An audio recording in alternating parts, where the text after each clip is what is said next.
Hello Canada visa applicants inquiry immigration nominee program में कुछ changes propose किए गए हैं।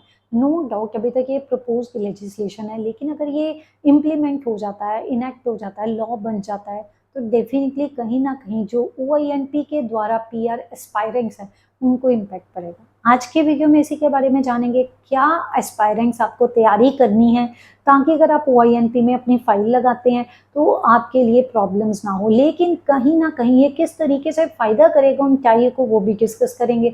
तो वीडियो ने जा रहा है इन्फॉर्मेटिव। पूरी इन्फॉर्मेशन के लिए इसको अंत तक देखना। ऐसी और इम्पॉर्टेंट अपडेट्स के लिए चैनल को सब्सक्राइब करना, इस वीडियो को ज़्यादा से ज़्यादा लोग के साथ ज़रूर शेयर करना, ताकि उनको अपडेटेड इन्फॉर्मेशन मिले, स्पेशली जो ओंटारियो में अपना फ्यूचर देख रहे हैं।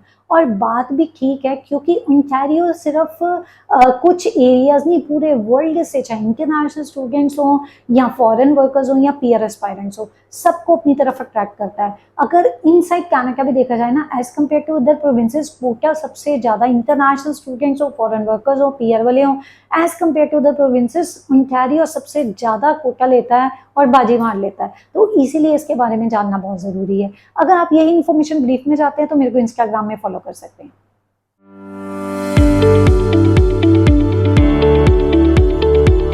वर्किंग फॉर वर्कर्स 7 एक्ट 2025 एक प्रपोज्ड लेजिस्लेशन है जिसमें 4 मेजर चेंजेस की बात की गई है।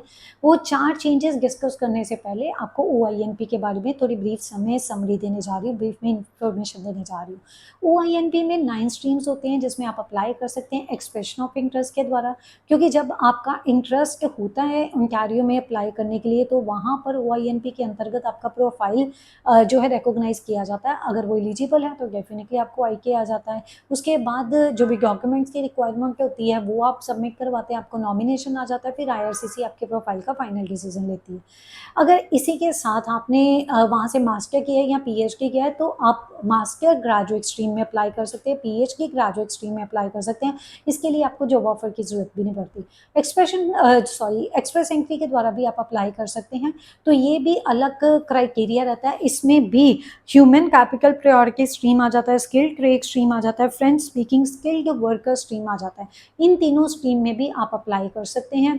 तो यहाँ पर आपका एक्सप्रेस एंट्री का प्रोफाइल होना जरूरी है। तो काफ़ी वैरायटी है, डिपेंडिंग ऑन योर प्रोफाइल क्या सूटेबल है आप उसके अकॉर्डिंग अप्लाई कर सकते हैं। अगर आपको कोई क्वेश्चन है या अप्लाई करना चाहते हैं आप हमें कॉन्टैक्ट कर सकते हैं। अब भी बात करते हैं जो रिसेंटली 4 चेंजेस की इंफॉर्मेशन सामने आई है, वन बाय वन उसके बारे में डिस्कस करते हैं। सबसे पहले मैं डिस्कस करने जा रही हूँ इन पर्सन इंटरव्यू के बारे में।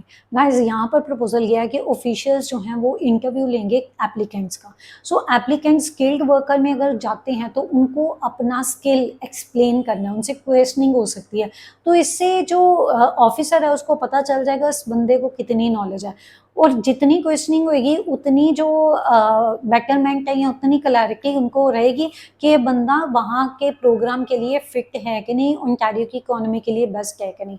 अब यहाँ पर एप्लीकेंट्स को काफ़ी चैलेंजेस फेस करने पड़ सकते हैं। सबसे पहले अपना जो भी उनका स्किल है उसको एक्सप्लेन करना, मीन्स कई बार लैंग्वेज बैरियर देखा गया है। कई बार क्या होता है कि वहाँ पर टेम्प्रेरी फॉरेन वर्कर्स जाते हैं, उनको इतनी ज़्यादा लैंग्वेज की एफिशिएंसी की ज़्यादा ज़रूरत नहीं होती, लेकिन फिर भी वो स्किल्ड बंदे होते हैं और काम अच्छा करते हैं, तो उनको चैलेंज फेस करना पड़ सकता है। और दूसरा बंदा जो इंटरव्यू ले रहा है उसकी सब्जेक्टिविटी भी बीच में मैटर कर सकती है, उसका सब्जेक्टिव अप्रोच क्या है, वो क्या सोच रहा है, तो हो सकता है ये भी चीज़ मैटर करे। तीसरा, ये स्लो प्रोसेसिंग कर सकता है, क्योंकि इसके लिए इंटरव्यूज के लिए कॉल करना, एक अलग डिपार्टमेंट कह दो या अलग मैन पावर चाहिए, तो उस बंदे का टाइमिंग प्रॉपर सेट किया जाए ताकि ऑफिसर भी उस टाइम अवेलेबल हो और जो एप्लीकेंट है वो भी अवेलेबल हो।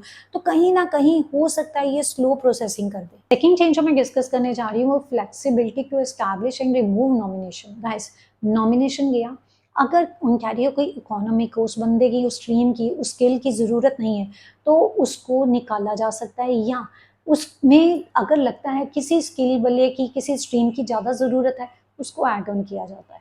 तो इसमें मिनिस्टर जो है ना उसके पास पावर आ जाती है। कौन सा minister? Minister of labour, immigration, training and skill development. उनके हाथ में पावर आ गई, वो कुछ भी कर सकते हैं। अडेप्टेबिलिटी आ गई, फ्लेक्सिबल अप्रोच आ गई।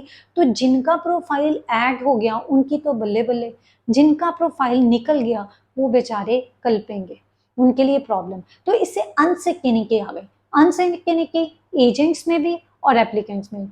पता ही नहीं है कि कब उनका प्रोफाइल निकल जाएगा। उनके लिए अपडेटेड इन्फॉर्मेशन अपने पास रखना बहुत ज़रूरी हो जाएगा, तो कहीं न कहीं उनको स्ट्रेस करेगा।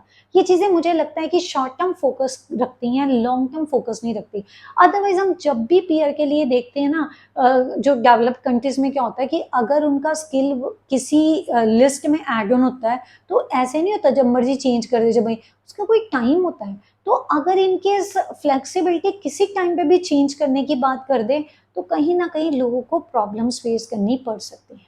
तीसरा जो चेंज है, रिटर्न करना एप्लीकेशन को अगर वो मिसअलाइन हो जाती है। मीन्स किसी की एप्लीकेशन आई, तो उस एप्लीकेशन का कहीं न कहीं अगर ऑफ़िसर को किसी चीज़ का डाउट होता है या उसपे क्वेश्चनेबल कुछ रिमार्क पड़ जाता है, तो वो उसको निकाल देंगे, रिमूव कर देंगे। तो इससे क्या फ़ायदा है, जो अननेसेसरी एप्लीकेशंस हैं वो नहीं रहेंगी और ऑब्वियसली एप्लीकेशंस का वर्कलोड कम होएगा तो उसका टाइम जो है, प्रोसेसिंग टाइम, वो फास्ट हो जाएगा। एक्यूरेसी रह सकती है, क्लियर कट चीज़ें सामने आएँगी, क्लियर कट अप्रोच रहेगी और आउटडेटेड एप्लीकेशंस जो हैं या सस्पिशियस एप्लीकेशंस जो हैं, उनको रिमूव कर दिया जाएगा।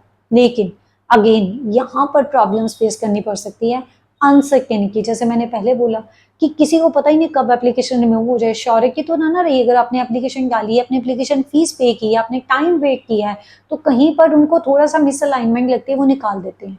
तो यहीं पे अनसर्टेनिटी रहती है, कहीं पे अगर जेन्युइन प्रोफाइल को हिट कर दिया तो इम्पैक्ट पड़ेगा। दूसरा है, रिजेक्शन रेट बहुत ज़्यादा फ़र्क पड़ सकता है और तीसरा जो एक विश्वास बनता है ना, वो विश्वास कहीं न कहीं खत्म हो जाएगा, डगमगा जाएगा। ये प्रॉब्लम फेस करनी पड़ सकती है। डिस्कस करते हैं फोर्थ चेंज, एम्प्लॉयर पोर्टल बनाना। एम्प्लॉयर पोर्टल बनाने की तो बात हो गई, इससे एम्प्लॉयर को पोर्टल बना के उसका लॉगिन पासवर्ड दे दिया, उसके पास एक्सेस आ गई। वो बंदा जो फॉरेनर्स को हायर करना चाहता है, वर्कर्स को हायर करना चाहता है, उनको हायर कर लेगा। अब वो बंदा क्या इतना अवेयर है कि वो पोर्टल यूज़ कर ले?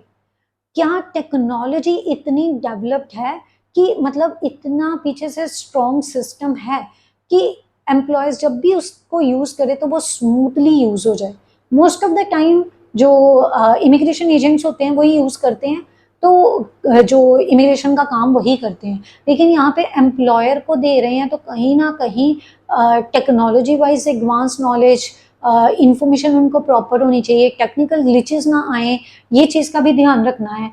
और बाकी फ़ायदों की बात करें तो सेंट्रलाइज़्ड अप्रोच हो सकती है, बीच में कोई मीडिएटर नहीं होएगा, डायरेक्टली एम्प्लॉयर इस चीज़ को यूज़ कर रहा है, उसको लगता है जिस बंदे को बुलाना है, उसको ही वो कर सकते हैं और सिस्टम जो है वो मॉडर्नाइज़ हो जाएगा, सेंट्रलाइज़ हो जाएगा और सिम्प्लीफाई हो जाएगा, फास्ट भी हो जाएगा क्योंकि एम्प्लॉयर को किसी मीडिएटर की ज़रूरत नहीं, डायरेक्टली वो एप्लीकेशन भेज रहे हैं। So guys, this is all about today's video. ये प्रपोज के चेंजेस हैं। अगर आपको लगता है इसका कोई और नेगेटिव या पॉजिटिव इम्पैक्ट पड़ सकता है, कमेंट बॉक्स में ज़रूर बताना। ऐसी इंपॉर्टेंट अपडेट्स के लिए चैनल को सब्सक्राइब करके जाना और मैं अगला वीडियो किसी और इम्पॉर्टेंट अपडेट के ऊपर लेके आऊँगी। तब तक के लिए stay informed and stay vigilant.